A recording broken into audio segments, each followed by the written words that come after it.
Tips ২০০০ সনে আমার দুধের সাইডে ছোট্ট একটা নিপ্পলের সাইডে চামড়াটাতে ছোট্ট একটা বুন্দ হয়েছিল। ওই বুনটায় আমাকে সারা দুনিয়া ঘুরিয়েছে। আমি তো জানতাম না যে এই জিনিসটা কি। আমি ভাবছি ঘামাচির মতো হয়েছে, ওইটা কি? তখন আমার ছোট ছেলে ৩ মাসের পেটে। তারপরে ডেলিভারি হওয়ার পরে যখন দুধের চাপ পড়েছে, আমার দুধের নিপ্পল দিয়ে পুরা রক্ত, পুষ, জল, পানি পড়তো। তারপরে আমার ছেলে দুধ খেত, দুধটার থেকে পয়জনে আমার ছেলের সারা শরীরে ফুঞ্চি হয়ে গেছে। তারপরে ডাক্তারের কাছে যাওয়ার পরে ডাক্তার তো ওই পরীক্ষা-নিরীক্ষা, ওষুধ দিতে, দিতে, খেতে, খেতে আমার লিভারের প্রবলেম হয়ে গেছে। কিছুই আমার উপকার হচ্ছে না। আমার ওই ব্রেস্টের প্রবলেমই থেকে গেছে। এটার কারণ ডক্টর বলছে না কেন হয়েছে। কিন্তু আমার যে ভিতরে, ভিতরে থাইরয়েড বেড়ে গেছে, ডাক্তার ওই টেস্টটা আর করায়নি। তো যখন তোমার থাইরয়েড বাড়বে তখন তোমার শরীরে পুরা পুঞ্জি উঠতে থাকবে। তো ডাক্তার এই কথাটা না বলে, বলে তোমার থাইরয়েডের প্রবলেমের থেকে তোমার পোড়াপুঞ্জি হচ্ছে। তুমি থাইরয়েডের ওষুধটা খাও। তোমার থাইরয়েড নরমাল থাকলে তোমার শরীরের ভিতরে থাইরয়েড গ্রন্থি ঠিক থাকলে তাহলে তোমার পোড়াপুঞ্জিটাও হবে না। কিন্তু আমি এত ওষুধ খেয়েছি ডাক্তারের কাছে গিয়ে, গিয়ে থকে গেছি। ডাক্তারেরা এত বড় ফর্দ বানিয়ে দেয়। ফর্দ বানিয়ে এত হাজার হাজার টাকার ওষুধ কিনে আনা হয়, খাওয়া হয়। খেতে, খেতে আমার ধীরে, ধীরে লিভারের প্রবলেম হয়ে গেছে।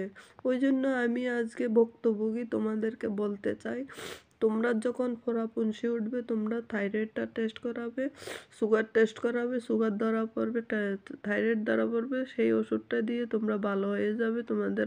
তারপরে থার্ড টিপসটা বলছি, যখন আমি থাইরয়েডের ওষুধ তো খাইনি, আমি খেয়েছি খালি ফোঁড়া।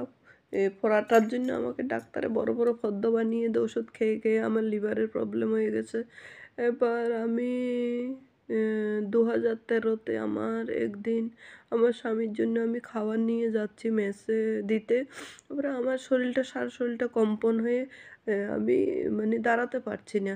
তখন আমি বলি আমার যে কী হয়েছে ভগবান জানে। তারপরে তোমার মাথার থেকে এই যে এই মাথার এই জায়গার থেকে এইদিকে শিনশিন শিনশিন করে, এই গলার থেকে তারপরে শিনশিন করে এই ব্রেস্টের ওইদিকে, তারপরে পায়ের তলা পর্যন্ত, তারপরে শিনশিন শিনশিন সুরসুর করছে, আমি দাঁড়াতে পারছি না।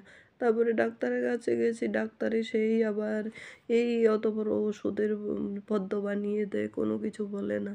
তো আমি বললি স্যার আমার এমন এমন পরিস্থিতি, তারপরে তোমার 1000 টাকা তো ধরেই নেই, তারপরে কিছু বলার তো বলেই না। তারপরে ধীরে ধীরে আমার সেই যে ইন্টেস্টাইন যে কিছু খেলে পেটের মধ্যে মানে করে শব্দ হবে, তারপরে তোমার পায়খানাটা লুজ মোশন হবে, তারপরে তোমার কিছুই মশলা মুখে স্বাদে একটু মশলা কিছু খাবো শুরু হয়ে গেছে, মানে অশান্তি, পাতলা পায়খানা, ডিসেন্ট্রি, এই করে করে আবার সিদ্ধ খেতে শুরু করলাম। সিদ্ধ খেয়ে খেয়ে তারপরেও তোমার ঠিক হচ্ছে না। তারপরে আমি ব্লাড, ইউরিন সব টেস্ট করালাম। প্লেটলেট,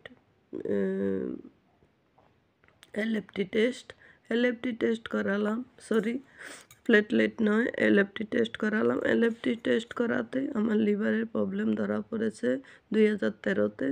মানে লিভার একদম লাস্ট পজিশনে, আমার ফাইব্রোসিস হয়ে গেছে। তখন ডাক্তারকে বললাম আমি তো সবসময় ওষুধ খেয়ে খেয়ে আমার লিভারের এই পরিস্থিতি হয়ে গেল স্যার। স্যার তো কোনো দিন আমাকে আদেশ উপদেশ দেয়নি এত ওষুধ খাওয়ার পরে তোমার লিভারের প্রবলেম হয়ে যাবে। তারপরে আমি তো জানি আমি ওষুধ খাচ্ছি, আমি ওষুধ খেলে আমার শরীরটা ভালো হয়ে যাবে। কিন্তু ভালো হওয়া তো দূরের কথা, আমার লিভারে সেই উপরে ছোট ছোট ডাব্বা পড়া শুরু হয়ে গেছে। তারপরে আমি কি করলাম, আমাকে টিপস তো দিচ্ছে না, আমি নিজে নিজেই এবার ডাক্তার বলছে লাস্ট পজিশনে বলছে তুমি মরিচ, ঝাল, লবণ, তেল, কাঁচা লঙ্কা কিছুই খেতে পারবে না। তোমার জীবনটা এখন মুখ বন্ধ করে থাকতে হবে। তোমাকে সেদ্ধ খেতে হবে, তাও লবণ ছাড়া। তাও করলাম আমি ৩ মাস। তারপরে আমি ধীরে ঠিক টিপস কি, আমার প্রথম হয়েছে বাবাসির। আমি এমন মানে লজ্জাবিহীন, তোমাদেরকে বলতে পারছি না মুখে খুলে, কিন্তু বলতে হবে। পায়খানার রাস্তায় যে পাথরের মতো এমন একটা পাথর ঢিলা ঢেল হয়ে দাঁড়িয়েছিল, ওইটাকে আমার ম্যানেজ করতে কত কষ্ট হয়েছে। আমি মানে চিমটা হয় না? চিমটা দিয়ে পর্যন্ত টেনে পায়খানাটাকে বের করতে হয়েছে। এমন পরিস্থিতির মধ্যে আমি বেঁচেছি। মানে বাবাসির এমন একটা কঠিন রোগ, ওইটা হলে জীবনের কোনো শান্তি নেই। শরীরের থেকে ব্লাড চলে যাবে, শরীরের অস্বস্তি হবে, পায়খানার রাস্তাটা থুলতুলে একদম, যখন পায়খানাটা টাইট হবে তখন তোমার পায়খানার রাস্তাটা তুলতুলে নরম হয়ে যাবে। তোমাকে দুবারা পেচ্ছাব করতে পায়খানা করতে কষ্ট হবে। এত কষ্ট আর সহ্য করা যায় না।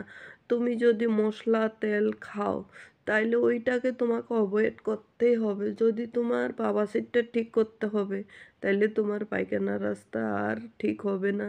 তোমার ভিতরে যে গরম গরম জিনিসটা, তুমি ডিম, মাছ, মাংস, মশলা জিনিস খেতে পারবে না, কেননা ওইটার থেকে বাবাসিরের প্রবলেমটা হয়ে যায়। তুমি মশলাকে অ্যাভয়েড করতে হবে, তোমার মুখে স্বাদটাকে অ্যাভয়েড করতে হবে। তুমি সেদ্ধ যতটা পারো তুমি সেদ্ধ জিনিস খাবে। মাসখানেক, ২ মাস খানিক, ৩ মাস খানিক তুমি চেষ্টা করবে। চেষ্টা করে তুমি যদি বিফল হয়ে যাও, তাইলে আমার কথাটা তোমরা স্মরণ আসবে যে না, দিদিটা বলেছিল, ঠিক বলেছে। কিন্তু তুমি যদি মশলা খেয়ে আবার ২ বারা সেই মুখে স্বাদ নিতে চাও, তাইলে তোমার ওই রোগটা আবার দোবারা লটে আসবে।